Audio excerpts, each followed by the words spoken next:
Bem-vindos a mais um IadaCast, o seu podcast de tecnologia e educação. Eu sou a Tamini e hoje nós vamos fazer um podcast um pouquinho diferente. Nós vamos falar um pouquinho sobre um projeto e a gente vai discutir um pouco mais desse projeto, como é que a gente poderia dar ele em sala de aula. Mas antes disso, eu vou pedir pro pessoal aqui se apresentar. E aí, turma, aqui é o Jerônimo. E aí, eu sou a Aninha. Fala, galera, aqui é o Alvinho. Vamos lá. E o projeto que a gente vai falar hoje, então, é sobre a cadeia alimentar. A gente vai trazer um pouquinho da biologia, das ciências, né? Pra gente discutir um pouquinho. Como assim? A gente vai conversar sobre uma aula de biologia? De biologia, trazendo tecnologia também. Vamos ver se a gente consegue, né? Bom, a proposta da aula, eu pensei nessa proposta de aula, seria pra gente falar um pouquinho sobre a cadeia alimentar. Então, eu introduziria a aula, né, perguntando para as crianças qual que é a sua comida favorita, né? A gente já introduzia alguma coisa falando um pouquinho sobre comida. E a cadeia alimentar, ela fala um pouquinho sobre de onde a energia é tirada, né? Qual animal tira a energia de onde e como é esse ciclo da energia.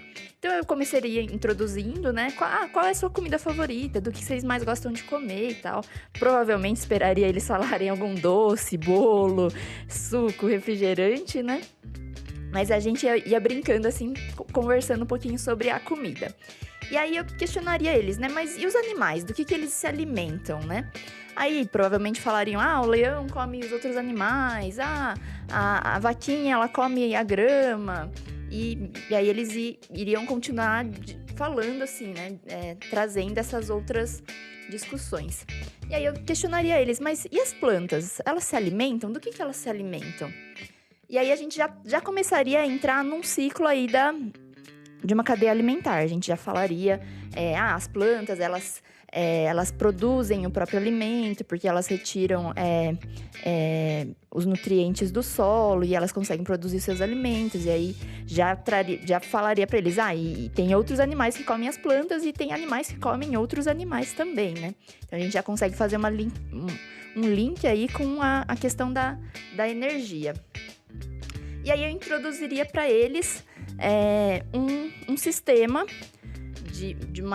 um sistema ecológico ali, né? E aí, a minha primeira sugestão seria sugerir um sistema de um lago.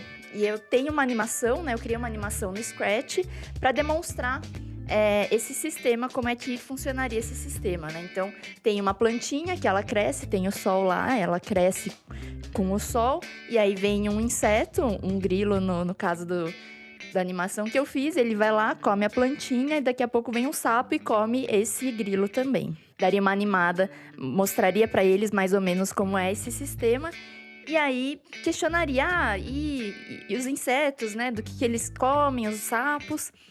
E aí falaria para eles um pouquinho do que é essa ordem, né, que os animais se alimentam e que a gente chama isso de cadeia alimentar. E proporia para eles fazer um jogo relacionando isso. Então, aonde o nosso personagem seria um consumidor ali secundário e ele comeria o grilo e o grilo come as graminhas. Então, a gente tentaria fazer um jogo desse tipo, onde o sapo teria que buscar capturar todos os grilos, mas também sem acabar de fato com todos os grilos, senão a gente acaba causando um desequilíbrio ali naquele meio ambiente, né? E aí, proporia para eles, dentro do jogo, colocar algumas variáveis que causaria esse desequilíbrio nesse ecossistema aí. Então, essa seria a ideia de trazer um pouco da biologia dentro de um projeto de Scratch, dentro de um jogo que poderia ser, que aí teria toda a parte de pontos, de game over, né? Se o sapo, ele tem uma vida, se ele não come tantos grilos por tanto tempo, ele vai perdendo vida e aí ele chega a morrer. Ou se os grilos comem todas as gramas, de repente não tem mais nenhuma grama, elas demoram para começar a crescer e aí eles morrem também. Eles começam a se reproduzir muito rápido e eles começam a morrer também porque começa a faltar alimento. E a gente conseguiria fazer todo um sistema ali. Então a ideia seria mais ou menos trazer isso para uma aula de Scratch, uma aula de programação, fazendo um jogo mesmo. Nossa, muito legal, né? Acho que a gente abre várias possibilidades. Eu tenho várias perguntas aqui pra gente aprofundar um pouquinho mais a compreensão desse projeto.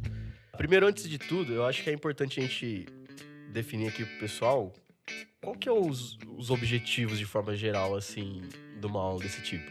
A ideia é desenvolver um pouco mais sobre conteúdo de biologia, de fato, né? A ideia da cadeia alimentar, ou a ideia é desenvolver um pouco mais sobre programação, ou a ideia é desenvolver as duas coisas, combinar as coisas, porque o conteúdo é tudo misturado mesmo. Qual que é a proposta, assim?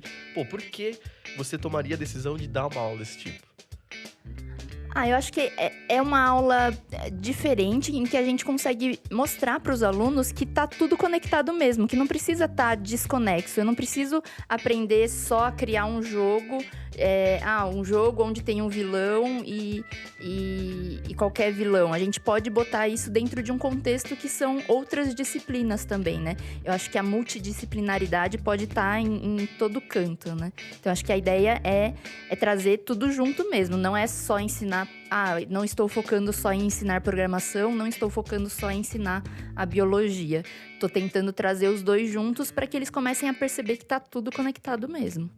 Bizarro que nesse tipo de projeto, as crianças podem perceber que um sistema desse tipo, né? A ideia da cadeia alimentar pode ser simulado através de programa, né?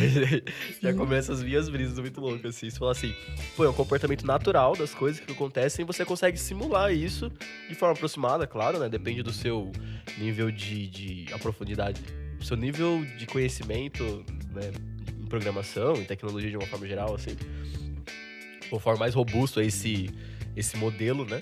Ele mais próximo à realidade. Mas mesmo assim, né? A ideia de você conseguir demonstrar através de alguns códigos, que eu acho que é a proposta que crianças consigam fazer isso, né? Que crianças de que faixa, mais ou menos, etária, conseguiria já dar conta de fazer essa simulação? Eu acho que a partir dos 7, 8 anos, a gente já consegue propor pra ela fazer um jogo onde ele tem que perseguir um outro personagem, tem que fugir de um outro personagem também. Olha que legal isso que você falou, né? Crianças de 8 anos conseguem modelar um sistema da natureza, assim. Muito louco isso. Isso eu achei muito louco. Isso acaba dando uma, assim, na minha visão, né, sobre o projeto, isso acaba dando uma liberdade para eles muito grande deles simularem o que poderia acontecer se as graminhas, no caso, crescessem mais rápido que o número de grilos que estariam lá comendo ela. Ou o que aconteceria se o número de grilos fosse muito maior que o do sapo. Ou se o sapo se multiplicasse e comesse todos os grilos, o que ia acontecer? Eles poderiam pesquisar depois. Isso poderia instigar eles a pesquisar o que acontece numa parte do ecossistema ali se tem mais predador do que presa. O que pode acontecer? Ou se tem mais presa que predador, será que essas presas vão se virar contra o predador? Ou alguma coisa do tipo? Que aí já entra numa parte da biologia mais profunda, assim, e instigar muito eles. Então, esse projeto acaba entretendo muito, né? Trazendo muita coisa pra perto deles e eles podem ficar muito curiosos, assim.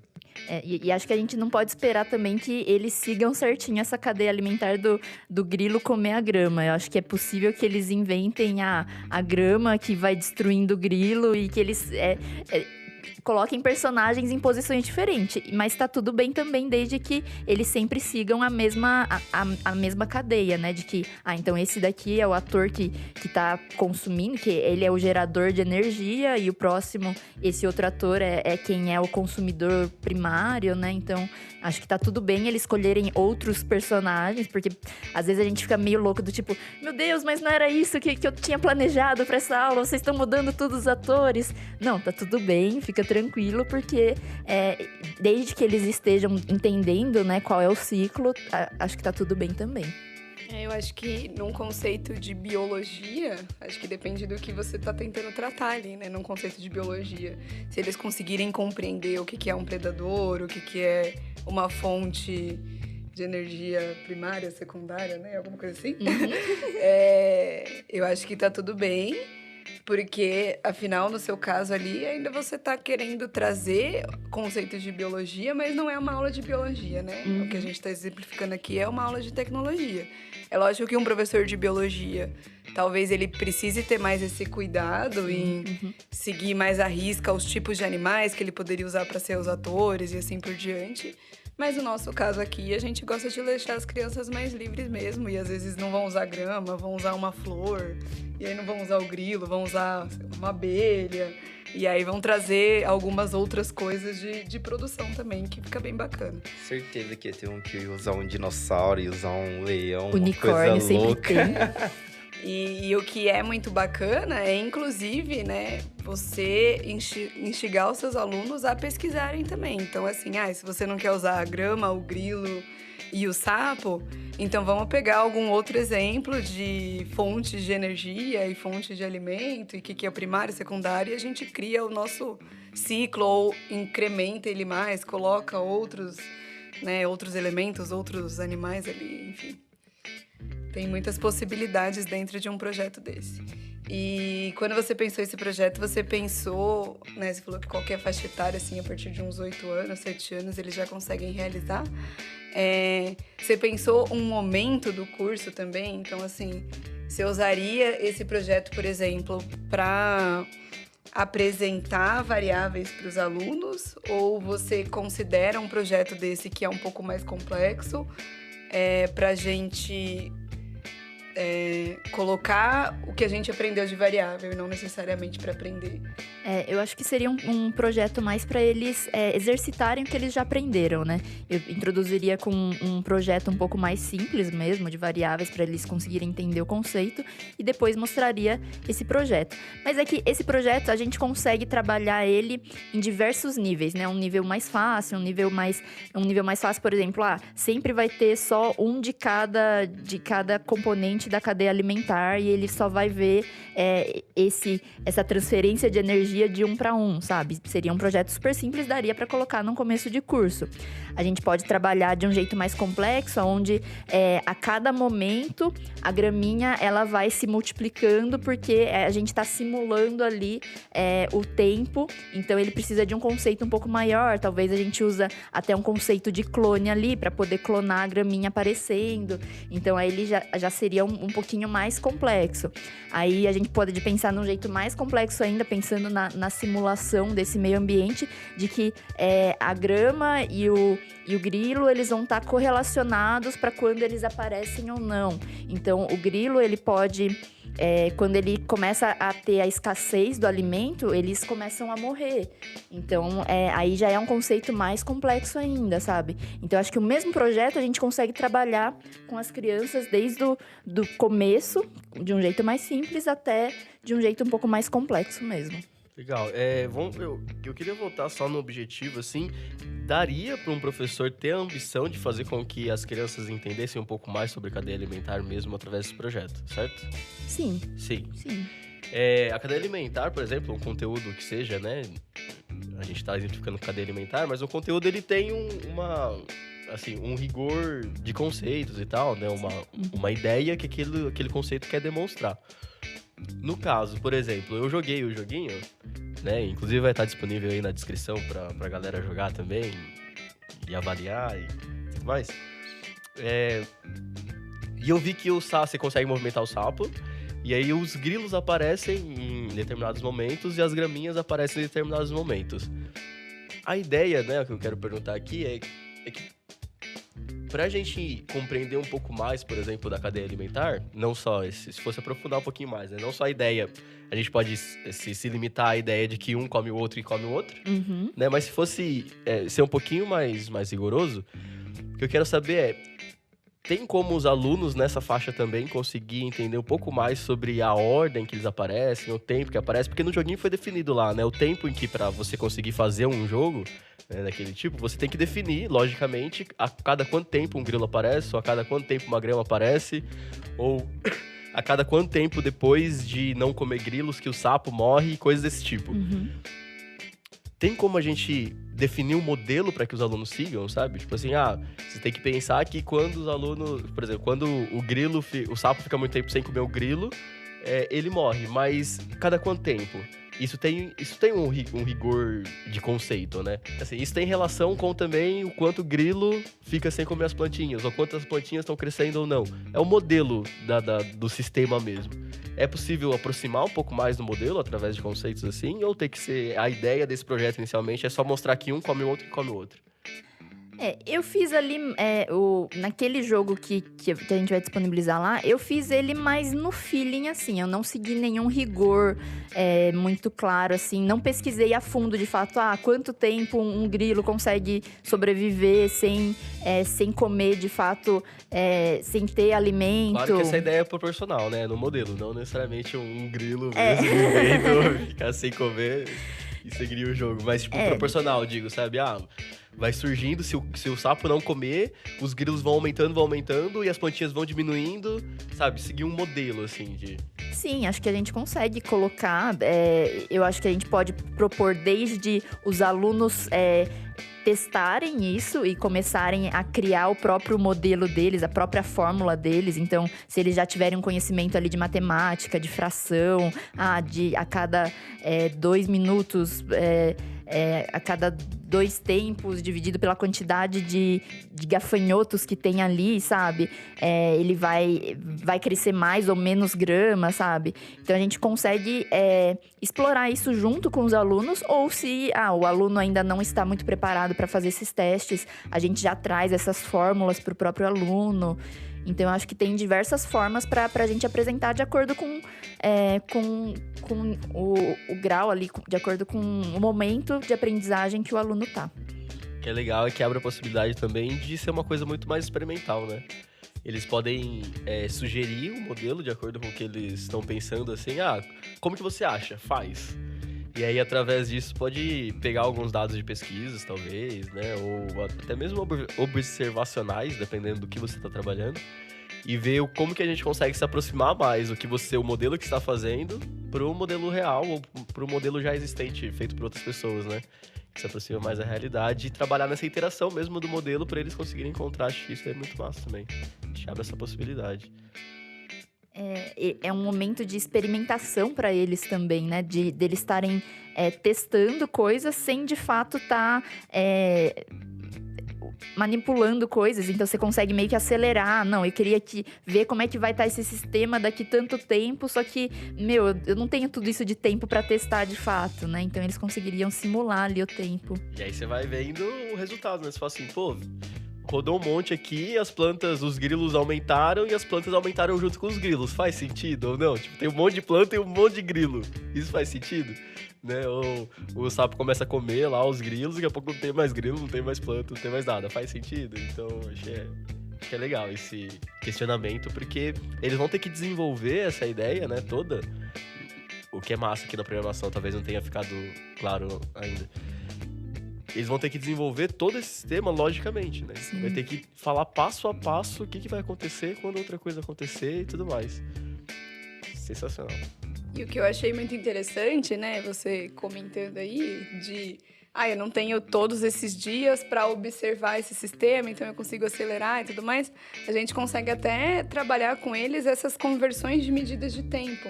Então, eu tô criando um tempo aqui que tá em segundos, mas na vida real seriam, 7 dias para alguma coisa acontecer. Então, quantos segundos que no meu jogo eu vou transformar isso? Então, não é o objetivo, né? Não é o conceito ali que você tá o conteúdo que você tá tentando desenvolver nos alunos, mas é um gancho também para você trabalhar isso. Se você quer, por exemplo, olhar essa conversão de dia para minuto para segundo, dá para você fazer isso e dá para você fazer de uma forma muito simples ali, né? Eu acho que é bem bacana. Mostra a potencialidade mesmo dessa multidisciplinaridade, como falou, né? É um projeto, mas que tem como você trabalhar muitos conteúdos, né? Acho que a ideia é quando a gente vai para essa área aí de simulações e tal, nesse caso, ou mesmo montar um jogo em que demonstre um conceito, você abre possibilidades de trabalhar muitos outros conceitos, e não só a cadeia alimentar, né? Não só você chegar na lousa lá e escrever cadeia alimentar. Isso já é um outro questionamento. Eu joguei lá o joguinho, de novo, e tem um jeito certo de jogar? Tem um jeito certo porque eu não consegui ganhar em nenhum momento. Não consegui jogar muito bem. Tem um jeito certo, tipo, você precisa comer os grilos aos poucos pra você sobreviver mais. Tem umas sacadas assim? Nesse jogo específico, você precisa esperar os grilos começarem a se reproduzir. Porque se você comer quando só tem um grilo, eles vão demorar pra aparecer de novo. Legal. Então, você come todos os grilos, eles demoram pra aparecer. Demoram pra aparecer. Quanto mais grilos aparecem, é isso? Isso. Quanto maior o número de grilos, eles vão se multiplicando mais rápido. Legal. E aí, com isso, eles vão acabando com a grama mais rápido também. Então, você tem que achar um equilíbrio entre mais ou menos uma quantidade certa de grilos que o sapo pode comer, para os grilos não acabarem com as gramas, porque também se acabar as gramas, os grilos começam a morrer também. E aí, consequentemente, o sapo vai morrer também, porque não vai ter comida mais Então, pra ele. se não tiver grama, os grilos também começam a sumir. Começa a sumir. Entendi. E aí, se os grilos sumirem... Mas daí depois as gramas vão crescendo de novo? Sim. Bom. Elas também, se zerar o número de gramas, elas levam um tempo até começar a crescer de novo. Então, quanto mais gramas, também mais rápido elas se multiplicam. As gramas também seguem esse princípio. Quanto Também. mais gramas, mais gramas. Sim, Nossa, legal. Então a ideia do jogo, o objetivo ali do jogador é conseguir encontrar um equilíbrio de comer, ele tá controlando o sapo, né? Uhum. De comer os grilos pra que tenha grilo suficiente pra ele comer e não morrer de fome, mas que também não tenha grilo demais pra comer todas as gramas. Isso. Uhum. Legal. E aí tem a sacada, é você conseguir sobreviver, o sapo conseguir sobreviver o maior tempo possível. Isso. Uhum. O maior tempo possível. Legal, pode colocar um recorde lá, né, pessoal? Dá pra pôr também. Vou colocar, vou adicionar lá depois. Colocar um tempo recorde pra saber quanto que foi o maior tempo que as pessoas conseguiram encontrar esse equilíbrio. Esses números também foram bem na experimentação também que eu fui achando, sabe? Eu falei, ia ser legal se o grilo morresse quando não tivesse mais grama pra eles, né? Então, no primeiro momento, eu troco ele de fantasia, né? Pra ele ficar vermelhinho e aí depois eles começam a morrer de fato. Mas tem um pouquinho de aleatoriedade também em alguns momentos pra falar quando que eles morrem, quando eles aparecem, quando eles nascem. Então, tem toda uma experimentação minha ali dentro desse jogo. O que significa quando ele fica vermelho? Quando ele fica vermelho é porque tem pouca comida no cenário. E aí ele vai ficando vermelho como se ele estivesse definhando ali, né? Ele estivesse morrendo ali de Mas dá fome. Pra você comer o grilo ainda. Dá pra comer ainda. Dá pra deixar mais difícil do tipo, se o sapo comer um grilo que tá vermelho, ele meio que perde mais mal. vida, ou passa mal, ou fica envenenado, fica doente. Tadinho do sapo. Legal, eu queria questionar um pouco também sobre a aula em si agora, né? O projeto muito massa, nossa, muito bacana. Como a gente falou, que acho que abre muitas possibilidades esse tipo de projeto em que você faz multidisciplinaridade, no sentido que você usa um tema para criar situação, você aproveita para trabalhar aquele tema em que você criou a situação, mas também você consegue trabalhar um monte de coisa aí, que a gente tá falando de matemática, de programação, tecnologia de forma geral também. Sobre a aula em si, lá no começo, tipo, qual foi o processo, você que planejou esse projeto, essa aula né, esse momento de aprendizagem de forma geral, como que começa isso? Primeira coisa, você tá lá em casa, sossegada, e aí, vou dar uma aula de cadê? Como que é esse processo de planejamento, sabe? Porque normalmente a galera, quando vai planejar alguma coisa, enfim, vê referências e tal, às vezes segue uma apostila e prepara a aula em cima de um conteúdo. Olha lá, BNCC, tem que ensinar aqui, sei lá, frações, estavam falando lá, ou conversão de unidade. Tem uma aula aqui de eu explicar. Mas esse tipo de conteúdo, esse tipo de projeto, esse tipo de aula, como começa esse planejamento? Do nada, assim, cadê elementar? Vamos fazer um jogo e tal. Eu acho que vem muito do repertório e das coisas que a gente tá vivendo ali no momento, sabe? Eu acho que a gente pode aproveitar muito essas coisas que a gente tá vendo ou vivendo e trazer pra dentro de sala de aula, porque provavelmente o aluno também tá vendo alguma coisa parecida ou tá acontecendo alguma coisa parecida com eles, né? Esse da cadeia alimentar em específico, eu acho que eu tava buscando alguma coisa de biologia, eu não lembro certinho, né? Mas foi um tema que me surgiu. Mas geralmente, quando eu penso em alguma aula, eu tento pegar alguma coisa que eu já tenho no meu repertório, ou conteúdos que eu já dei, do tipo, então eu já dei variáveis, já dei loop, então o que eu posso incrementar com isso, trazendo algum projeto ou alguma coisa do mundo real.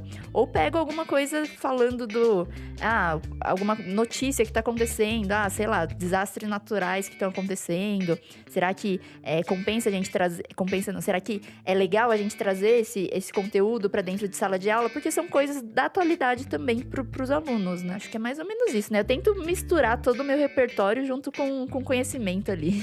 Legal. E acho que isso porque você, né, esse processo que você falou é porque você não estava necessariamente com o objetivo de ensinar sobre a cadeia alimentar.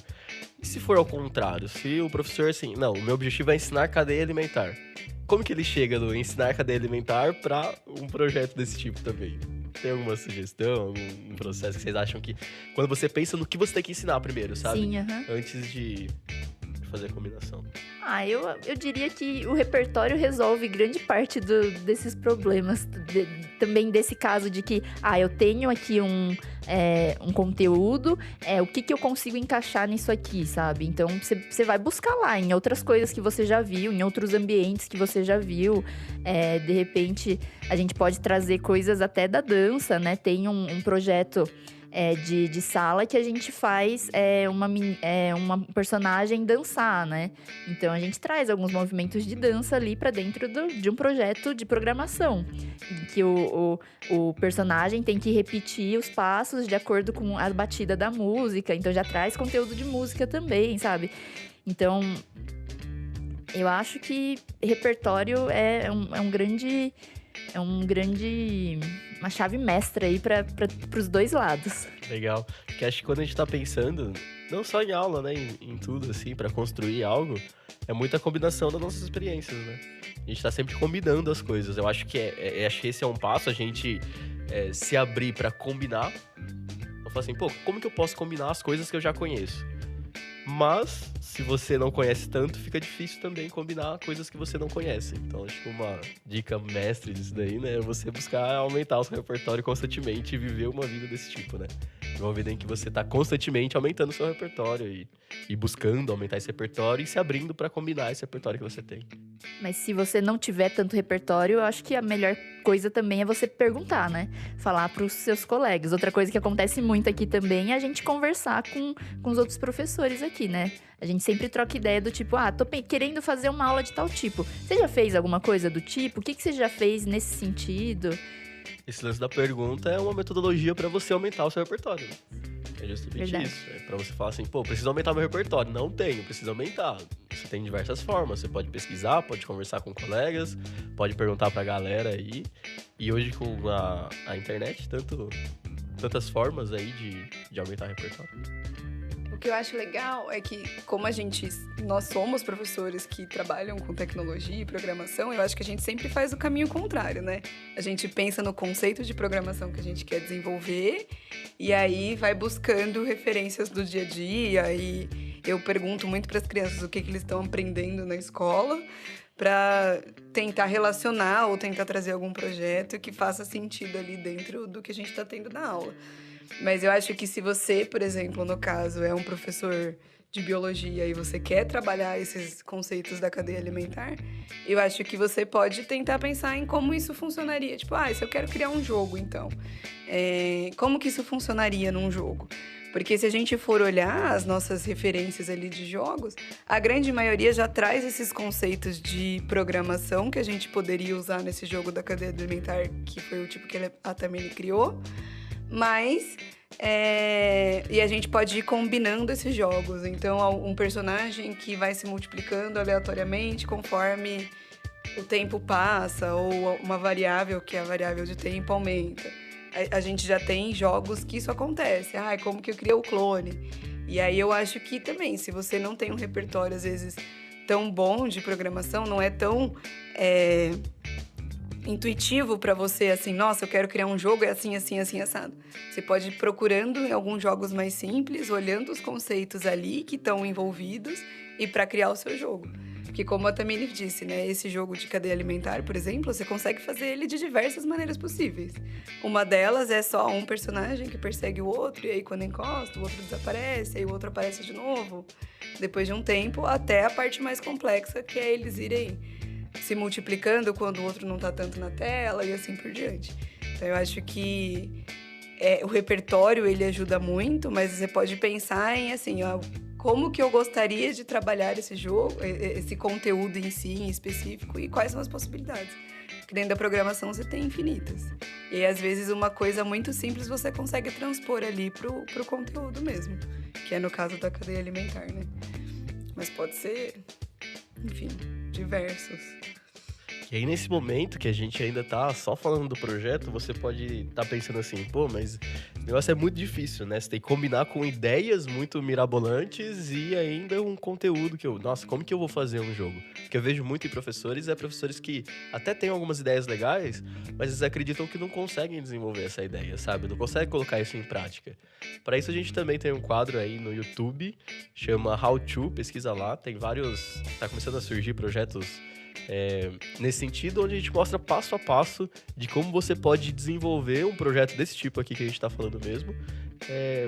Enfim, desenvolver um projeto desse tipo do zero, sabe? Então a gente abre lá do zero a telinha do software que seja que a gente vai desenvolver e constrói tudo, do começo ao fim, junto com você. Então já é um ótimo meio para você buscar repertório também, né? E sem desculpas também para implementar coisas desse tipo. Eu acho que, falando no projeto, assim, que esse projeto acaba abrindo muitas portas para as crianças e para o professor também. Porque se o professor ele já pensa em dar uma aula diferente, já é muito bom. Se ele pensa em dar uma aula mais dinâmica e linkar isso com o que está mais próximo das crianças hoje, que no caso é tecnologia, seria uma mão na roda para ele, assim. E eu acredito muito, tenho certeza que se ele conseguisse começar a desenvolver esse projeto dentro da sala de aula, as crianças iriam ficar muito mais focadas na cadeia e também no porquê o jogo às vezes não acaba funcionando. Porque eles iam ficar extremamente curiosos, tipo assim, nossa, professor, o meu sapo não consegue comer o grilo, o que tá acontecendo? Então, eles iam treinar muito a lógica também.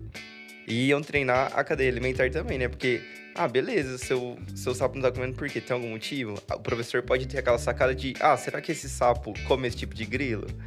Será que esse grilo come essa planta? Dá pra sair linkando muita coisa nesse projeto. E também, olhando a magnitude desse projeto, dá pra gente ver ecossistemas também. E aí, pessoal, vocês fizeram aqui o grilo, o sapinho e tal, mas se fosse no fundo do mar, como que vocês iam fazer isso? E aí já ia pra outra parte de pesquisa para as crianças também, eles iam conhecer outro ecossistema. Então, é muito legal esse projeto, é extremamente amplo, assim. Parabéns, Tami.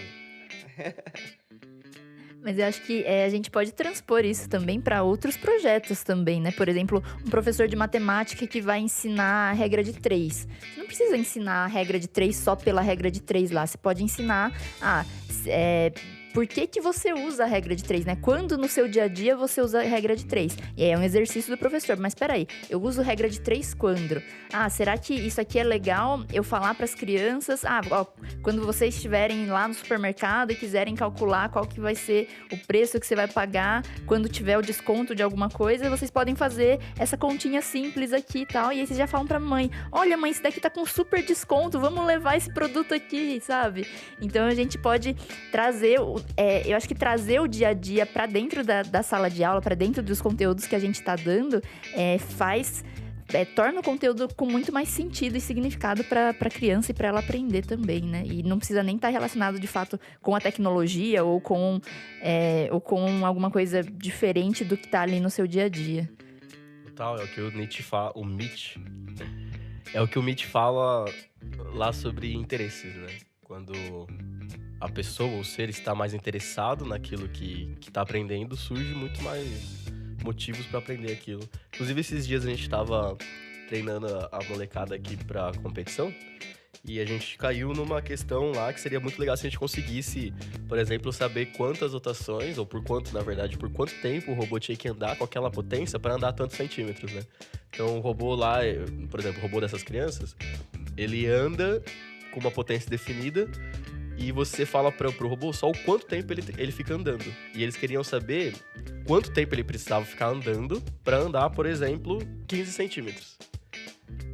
Daí eu perguntei pra eles assim, né? Eles são crianças mesmo, sei lá, 11 anos. Você sabe a regra de 3? Não. Então pronto.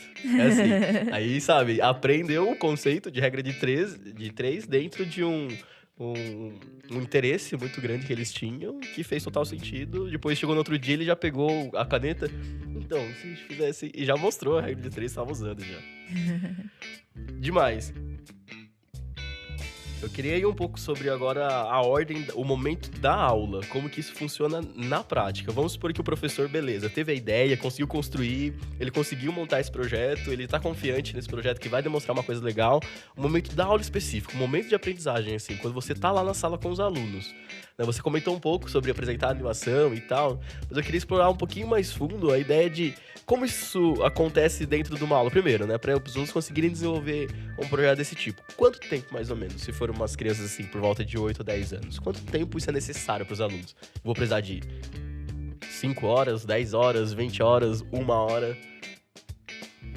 Eu acho que depende, né, do momento que eles estão ali na aprendizagem, mas eu acho que em 1 hora, mais ou menos, eles conseguem desenvolver pelo menos parte do jogo. Pode ser que não tenha todas as funcionalidades certinhas, tudo ali à risca, do jeitinho que o professor pensou, mas eles já vão ter uma ideia do conceito e eles já conseguem, em casa, finalizar, ou numa próxima aula, mais um pouquinho, eles conseguirem finalizar esse projeto. Então vai, você está falando que numa aula dupla, por exemplo, de um professor aí, aulas de 50 minutos, 1 hora e 40 minutos, o professor consegue apresentar o projeto e os alunos, assim, trabalharem em cima desse projeto, nessa 1 hora e 40. Sim, eu acredito que sim. Acredito que sim. Para isso ser viável, para essa 1 hora e 40 acontecer, né, desde a apresentação do projeto. Vamos explorar um pouquinho mais da ordem das coisas aí e do tempo, dessa dinâmica e tal. Chegou na sala, alunos lá, sentados, e aí, o que acontece? Eu acho que primeiro é a instigação, né? O professor tem que... Eu vi que você começou aqui falando sobre os questionamentos, né? Falou assim, vocês... tal... Isso, pra trazer a motivação mesmo pros alunos, né? Pra eles começarem a entrar nesse mundo aí. E provavelmente eles estão vindo de uma outra aula, estão vindo do almoço, estão vindo de algum outro lugar, pra trazer eles pra dentro desse conteúdo. Então, você traz alguns questionamentos pra eles começarem a pensar. Mas o que eu mais gosto de comer? Mas o que eu como? Mas de onde vem isso que eu como? Mas quem come o quê, né? Quem se alimenta do quê? De onde vem, se você falar de energia, né? Da onde vai a energia, pra onde vai e como vai e por que vai pra onde, né? Então, eu acho que trazer esses questionamentos ali, você pode gastar ali uns 15, depende também do tamanho da sala, né? Às vezes, essa parte de discussão acaba gerando bastante movimento entre os alunos e todo mundo quer falar um pouquinho. Então, talvez de 15 uns 15 minutos ali, uns 20 minutos, talvez dê pra você já fazer toda essa apresentação e já botar os meninos pra trabalhar. Aí, nesse caso, colocar os meninos pra trabalhar, e também esse projeto de 1h30, que a gente tá falando 1h40, com alunos que já tenham conhecimento prévio da ferramenta, né? Que já conheçam o ambiente ali onde eles vão trabalhar, certo? Sim. Uhum. Já conheçam alguns conceitos necessários ali pra trabalhar nesse projeto. Legal, isso é só a execução do projeto mesmo, duraria esse tempo. Isso. Legal. Número de alunos, você comentou sobre número de alunos, depende do tamanho da turma. Qualquer turma dá? 40 alunos dá? 20 alunos dá? 60 alunos dá? Eu acho que dá. Nesse caso, como a gente tá falando de um jogo, vai precisar de computador, mas eu recomendaria eles estarem pelo menos em dupla.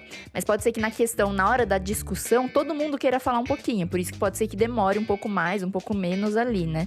Mas eu acho que a gente consegue propor isso e deixar os alunos trabalhando e convidando, né? Às vezes, o professor sempre consegue ver um aluno que consegue andar um pouco mais rápido, um outro que tá um pouquinho mais para trás e convidando esses alunos para ajudarem mesmo.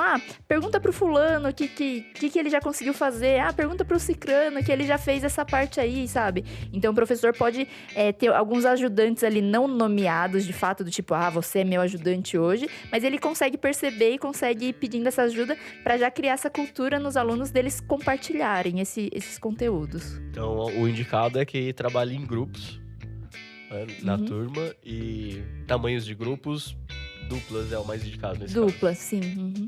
Porque em trio, geralmente, um terceiro ele acaba ficando mais de fora, né? É mais difícil eles interagirem em trio. No dupla é mais fácil ali, eles falam 1 a 1, é um pouco mais fácil para eles trabalharem. Legal. Aí já tem a primeira questão também em relação ao planejamento, né? Se, no caso, a turma tem 40 alunos, se for fazer em duplas, será necessário 20 computadores, né? Sim. Uhum. Precisa ver a infraestrutura da sala, agendar, provavelmente, né? Isso daí e tudo mais. Mas é possível, se o professor, tenho só 10 computadores e tenho 40 alunos, é possível trabalhar em trio, quarteto ainda? É possível ou isso não vai rolar se trabalhar em quarteto, por exemplo? Eu acho que daria para trabalhar, mas, por exemplo, aí a gente teria que expor muito bem para os alunos que não é todo mundo que trabalharia no computador. A gente pode trazer esse grupo para eles trabalharem esse mesmo conteúdo de outras formas. A gente pode falar, alguns vão estar trabalhando nos cálculos que vai precisar ser feito para cada personagem aparecer ali na tela ou não, enquanto outros vão estar já criando ali os personagens e pondo eles na tela. Então a gente dividiria esse grupo maior em pequenas tarefas, e aí tem tudo de um planejamento prévio, né? Não dá para na hora você pensar, não, então você faz isso, você faz aquilo, né? Pode ser que as crianças acabem ficando um pouco frustradas ali, né? Eu acho que eu iria deixaria bem claro para as crianças que alguns iam trabalhar cada um iria trabalhar numa determinada função ali dentro do grupo. Legal, aí tem que pensar bastante na metodologia do trabalho em grupo, né? Sim. Talvez a gente possa até conversar especificamente sobre isso em um podcast. Legal, e aí, esse questionamento. Você jogou lá um monte de ideia, um monte de pergunta e tal, fez a proposta do projeto, certo? Você indica para os alunos. Depois desse questionamento todo, você mostra o projeto pronto para os alunos vão lá e já começam a executar as coisas e... Fez o questionamento, depois. Qual que é o momento depois, assim, de fazer o questionamento? Eu acho que a gente pode mostrar, sim, um exemplo de um projeto pronto, funcionando, porque às vezes mesmo pra gente, como adulto, é difícil a gente imaginar, né? Só de alguém falar, talvez pra vocês aqui, talvez seja meio difícil só de ouvir, vocês imaginarem como é que é esse jogo de fato, né? Que um come o outro, mas pra onde vai e onde vem, né? Tem um exemplo na descrição aí, clique e vê pra fazer sentido tudo isso que a gente tá falando. Né? Então, eu acho que a gente pode mostrar, sim, e aí deixar eles depois trabalharem e soltarem a imaginação. E aí só um cuidado, né, que a gente precisa ter é de ficar de olho se tá todo mundo cumprindo alguns objetivos específicos dentro ali do projeto, né? É claro que cada grupo vai ter o seu tempo, vai fazer as coisas no seu tempo, mas o professor, ele também tem que estar de olho no tempo ali da aula toda para que todo mundo consiga sair com um jogo mínimo ali que as crianças se sintam satisfeitas, né? Para elas não ficarem frustradas também.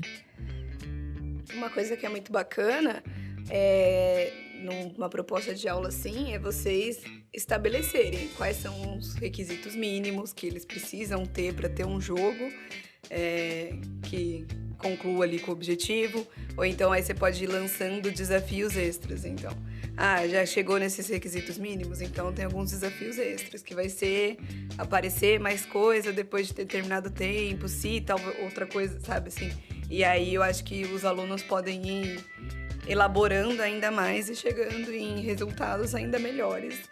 Mas sempre tem que ter algumas coisas pré-definidas, assim. Tem uma coisa que geralmente eu gosto muito de fazer quando eu tô nessa parte de apresentação, que é eu ir questionando os alunos do que eles estão vendo ali. Então, assim, o que vocês estão percebendo que está acontecendo nesse jogo? Porque esses requisitos mínimos, às vezes, e esses desafios vão aparecendo com o que eles vão falando. É lógico que a gente já tem umas coisas planejadas, mas, olha, tem tantos atores, e isso interfere naquilo daquela maneira, esse faz isso de tal maneira. Então, eu acho que essa construção você pode ir fazendo com os alunos, para não ser só uma coisa imposta também. Tipo, vai ser assim, então vocês vão ter que ter pelo menos isso, e é isso aí. Eu acho que vocês podem ir construindo junto. Será que é legal a gente colocar 5 personagens? Ou começa com 3 e depois a gente vai aumentando a nossa cadeia e colocando mais animais e etc. Eu acho que a gente pode ir construindo essas coisas com os alunos também. Legal dar essa liberdade para os alunos também, para não ficar aquela coisa engessada, né? Senão vai ser só mais uma aula, só num ambiente diferente. Que geralmente as aulas acabam sendo daquela forma mais engessada mesmo, mais chata, tipo lousa, explicação do professor, atenção nele, e é isso.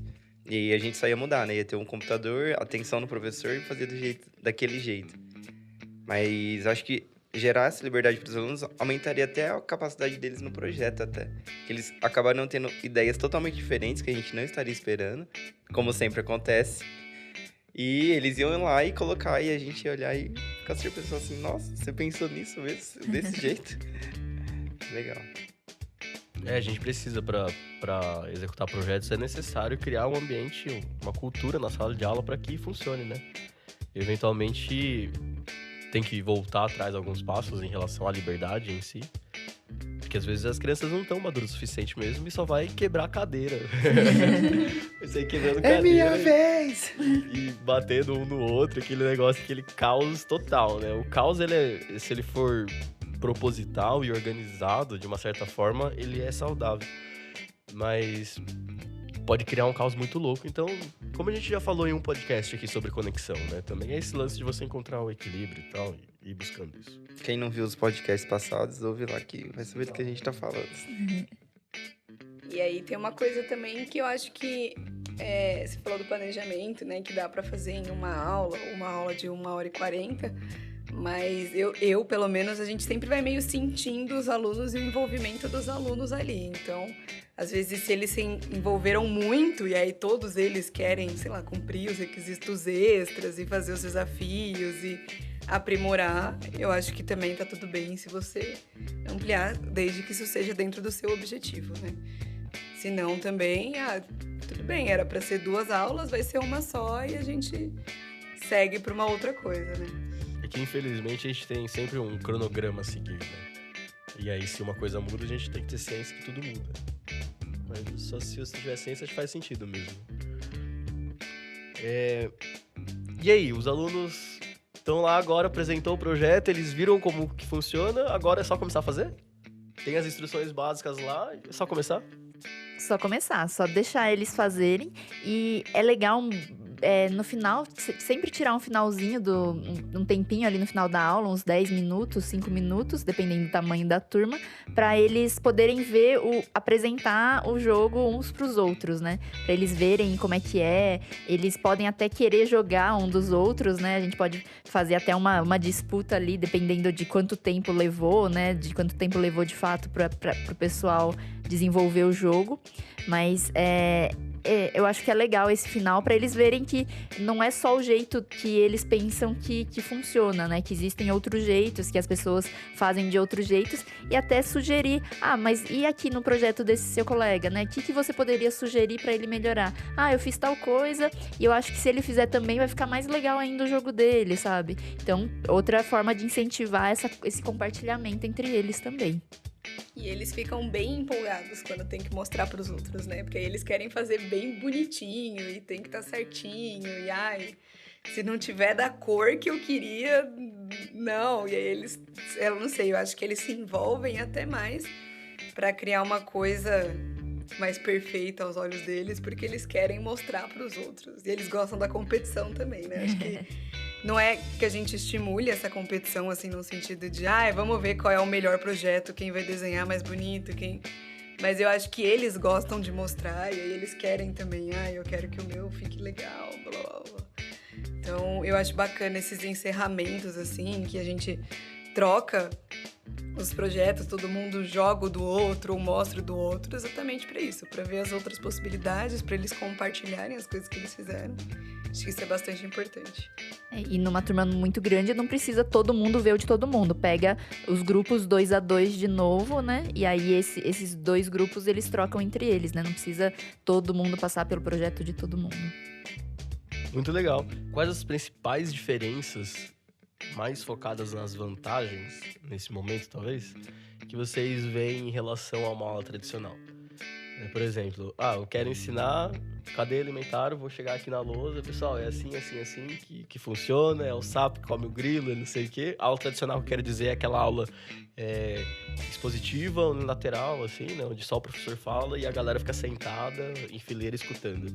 E para trabalhar um conceito parecido desse jeito, sabe? Dessa forma diferente. Quais são as principais vantagens, assim? Porque é claro que também dá muito mais trabalho, né? Dá muito mais trabalho do que você ir lá, escrever na lousa e começar a ditar as coisas ou ler um livro. Por que eu faria isso? Quais são as principais vantagens, assim, que vocês veem? Uma, duas ou 3 aí, que faz a diferença e que justifique o esforço do professor para isso tudo? Dá uma liberdade para os alunos, assim, mostra aquela conexão professor-aluno, assim. Eu vou dar uma aula totalmente diferente, onde vocês podem dar as suas ideias, onde vocês vão acabar interagindo, e os alunos vão achar isso legal, falar assim, nossa, o professor quer mudar as coisas com a gente, né? Ele quer que a gente se sinta bem, assim. Não sei se eles vão ter essa visão no começo, mas eles vão perceber depois, tipo assim, nossa, a aula tá mais legal, a aula tá totalmente diferente. Isso é importante para ter essa conexão com os alunos. Uma das coisas que eu vejo muito é que quando a gente aprende, né? Quando a gente tá fazendo uma coisa diferente, isso gera emoções. E quando a gente liga essas emoções ao aprendizado, fica muito mais fácil você lembrar daquele conteúdo de fato. Porque quando você tá sentado numa aula tradicional só prestando atenção no professor, você tá com uma emoção neutra ali, né? Você não tá nem feliz, nem triste, você só tá ali recebendo. Aí fica muito dependendo do carisma do professor, né? Se às vezes faz brincadeira ou não, se, sei lá, né? O jeito que ele se expressa. Pra você conseguir de fato gerar alguma emoção e ter uma conexão de fato com aquele conteúdo, né? Agora, quando você tá dentro de um desafio ali, é um desafio você criar um jogo ali, trazendo aquele conteúdo, mesmo pra criança que a aula tá toda proposta, pra ele é um desafio, é um negócio diferente, é um negócio do tipo, nossa, mas como é que eu vou fazer esse ator aqui, quando ele encostar no outro, ele vai meio que comer o outro, então, aí esse conteúdo ele vai ficar mais fixado na cabeça do aluno mesmo, né? Acho que gerar esse tipo de emoção, mesmo que seja uma emoção não só de alegria, né, mas desafiadora, do tipo, nossa, eu não sei fazer isso, eu vou tentar fazer esse negócio diferente aqui. Eu acho que é um jeito mais fácil da gente fixar o conteúdo. Outra vantagem que eu vejo muito grande é a interdisciplinaridade mesmo, que a gente já comentou, sabe? Ao mesmo tempo que você está desenvolvendo um conteúdo-chave ali, que é o da cadeia alimentar, no caso desse projeto, você está desenvolvendo nos alunos várias outras coisas. Raciocínio lógico, você está desenvolvendo operações matemáticas, você está desenvolvendo organização, uma estrutura. Então, às vezes, quando a gente propõe, né, a gente sempre, nos nossos planejamentos de aula e etc., se propõe que você faça coisas interdisciplinares. Quando você vai dar uma aula tradicional, uma aula mais expositiva, é muito difícil você trazer isso. E aí, geralmente, a primeira sacada que a gente tem não, eu vou tentar criar um projeto maior com o professor de não sei o quê, para ver se a gente consegue casar os conteúdos. E se você faz um projeto dessa maneira, você desenvolve várias outras habilidades dentro de uma aula só, e sem ficar necessariamente dependendo do seu colega que está trabalhando com você, que às vezes está trabalhando um outro conteúdo e também não está encaixando no planejamento dele, sabe assim? Então, eu acho que a maior... não a maior, mas assim, uma das grandes vantagens é você ser completamente interdisciplinar e você conseguir desenvolver nos alunos de várias outras coisas, além do conteúdo de cadeia alimentar. E eu acho que o envolvimento dos alunos com a disciplina e com a sua aula, com certeza vai mudar. Porque a partir do momento que eles estão ali, né, mão na massa, eles estão ali produzindo alguma coisa e vendo essa alguma coisa funcionar ali na frente deles, sabe? É muito mais envolvente do que você esperar o professor chegar na hora de fazer o exercício ou chegar na hora das perguntas para você questionar ali ou ver se você compreendeu ou não o exercício, escrevendo no caderno a pergunta, quem come o quê?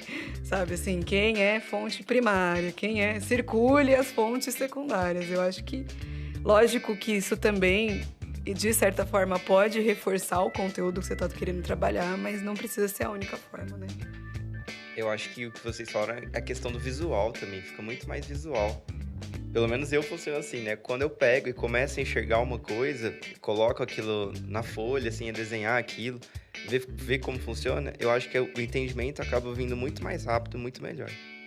Do que eu só ler um texto assim, ou... funciona assim, assim, assim. Aí fica aquela coisa meio crua, assim, meio sem cor, assim, né? E aí quando você exemplifica e dá na mão deles, para eles mesmos exemplificarem, com certeza fica muito mais visual e eles conseguem absorver muito melhor. Tanto a questão da interdisciplinaridade, quanto a questão da própria biologia mesmo em si, no caso. Fica muito mais palpável para eles, assim.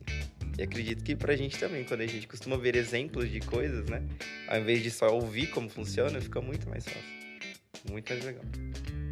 Tem vantagens sociais, vantagens de interesse, vantagens de aprendizado, que vocês falaram, né? Que acaba aprendendo mais mesmo. O lance de você estar exposto interagindo mesmo com o conteúdo, você tende a aprender mais, porque você vai questionar coisas que quando você só ouve não questiona, né? Coloque na prática, deixe isso mais visual. Então tem vantagens de aprendizado, né?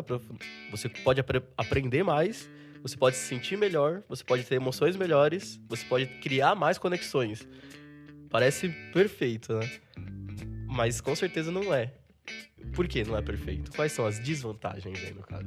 As desvantagens é que dá bastante trabalho, né? Um planejamento de uma aula dessa dá bastante trabalho e talvez não sejam todos os conteúdos que a gente consiga encaixar e nem todas as aulas, né? Não dá para um professor de português dar todas as aulas dele sempre com algum projeto, sempre com algum jogo, sabe? Senão pode ser que ele não consiga cumprir de fato o currículo que ele precisa cumprir ali naquele ano.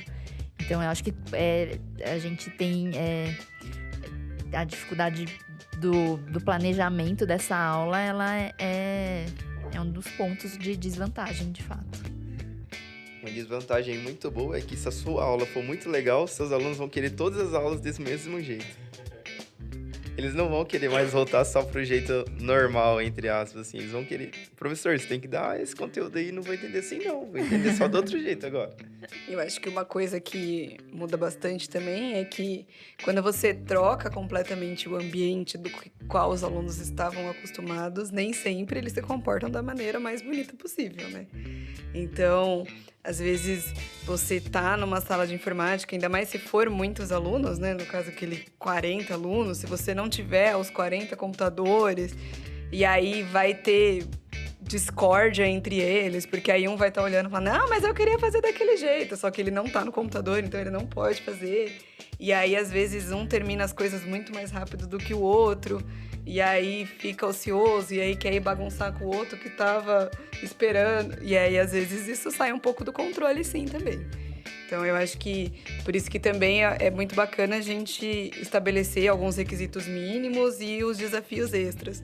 E você sempre pensar em muitos desafios extras também, para manter essa galera ocupada, geralmente o tempo da aula inteiro, porque às vezes sai um pouco do controle. E quanto maior a turma, mais difícil você atender a necessidade de todo mundo também.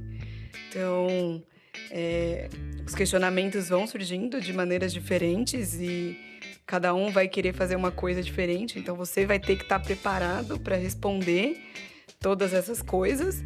E, às vezes, tá acontecendo muita coisa na sala ao mesmo tempo, sabe? Então, eu acho que exige muito de você, tanto no planejamento e na elaboração da atividade, quanto ali durante a aula mesmo, o tempo todo.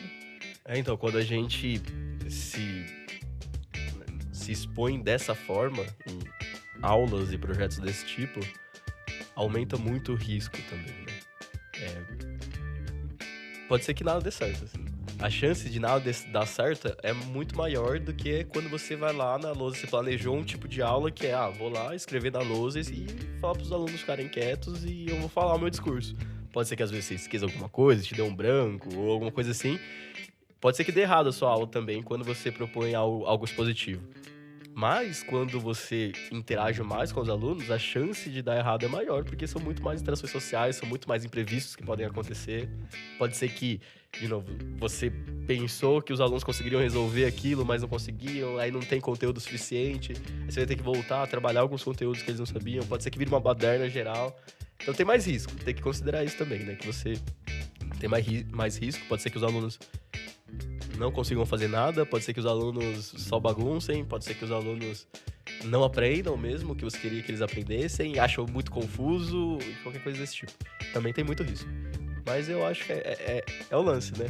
Conforme maior é a possibilidade de ganho, provavelmente na vida vai funcionar assim, né? Maior é o seu risco também. Legal, acho que a gente pode ir encerrando aí com algumas dicas finais aí para os professores que querem usar coisas desse tipo, assim. Bom, acho que a minha dica principal aqui é vocês terem repertório. Repertório, acho que é uma dica bem legal para vocês criarem as aulas e para vocês conseguirem pensar em aulas diferentes também. Como a gente, né, essa geração de professor de agora, provavelmente são professores que não tiveram acesso a aulas de tecnologia, tem muita coisa surgindo por aí. Então, quanto mais você trocar figurinha, conversar com as pessoas, procurar projetos que as outras pessoas já fizeram, ou então, se você entrar numa comunidade de professores de tecnologia, isso é bem legal, assim. Eu acho que agrega bastante. Tem gente, né, como tudo no mundo, tem gente que dá aula de um jeito diferente. Então, você consegue, com certeza, encontrar o seu jeito ali, encontrar a sua metodologia, o seu planejamento, quando que essas aulas vão acabar encaixando ou não, e o quanto o seu espaço ali te permite fazer isso ou não.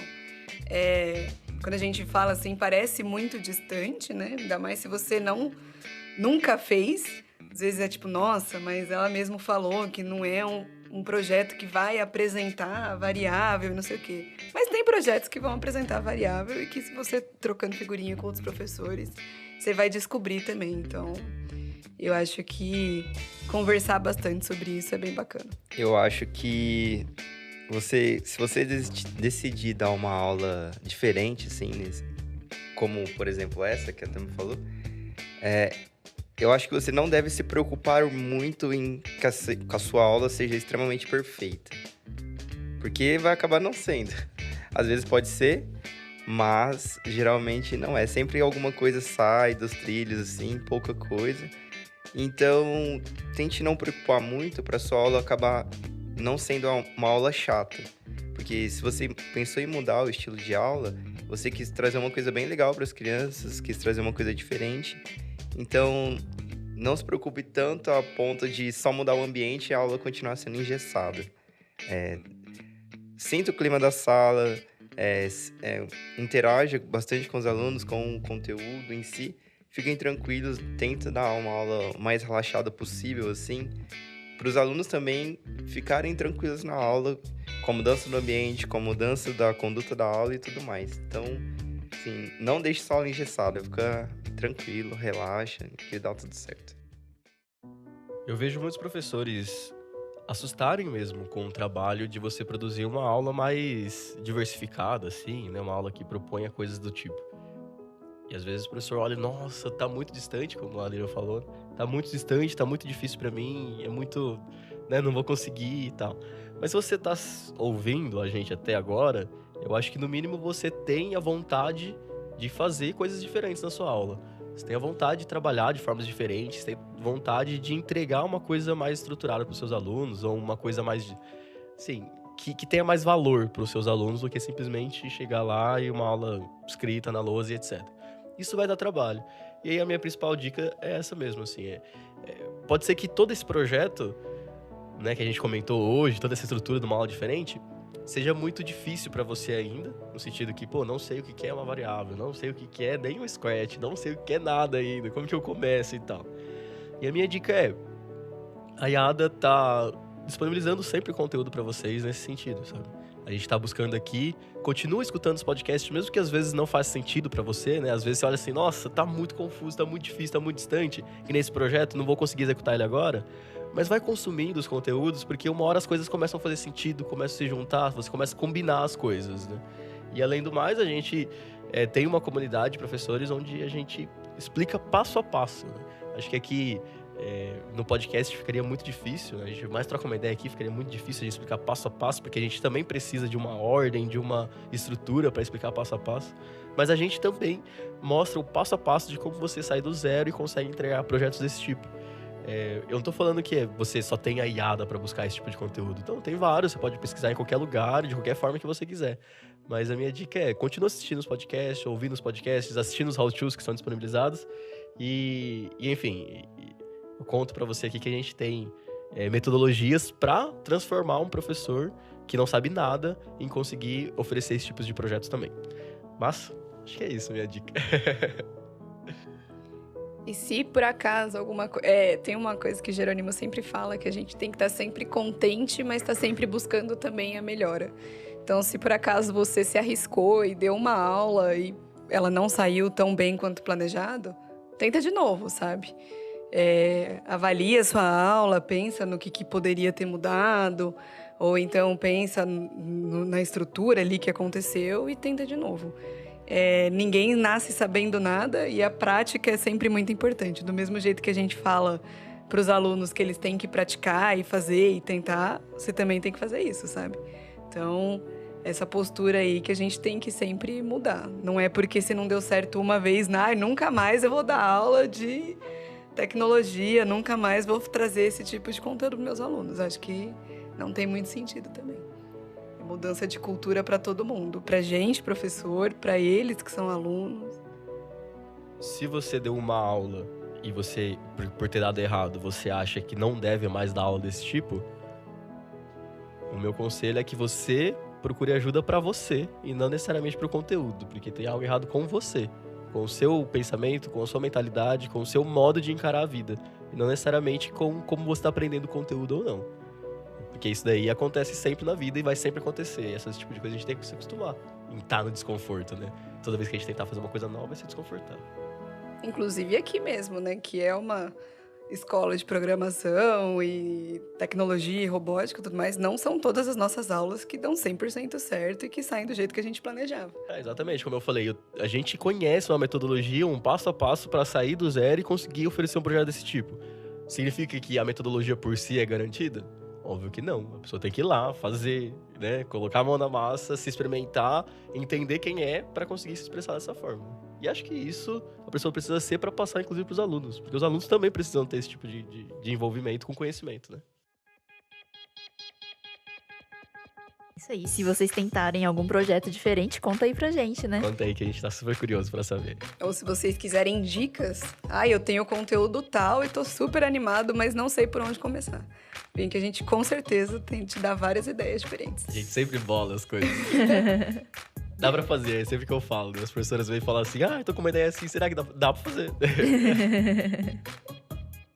Então é isso aí, galera. Tchau, tchau. Até o próximo podcast. Tchau. Falou, galera. Até mais. Valeu, turma.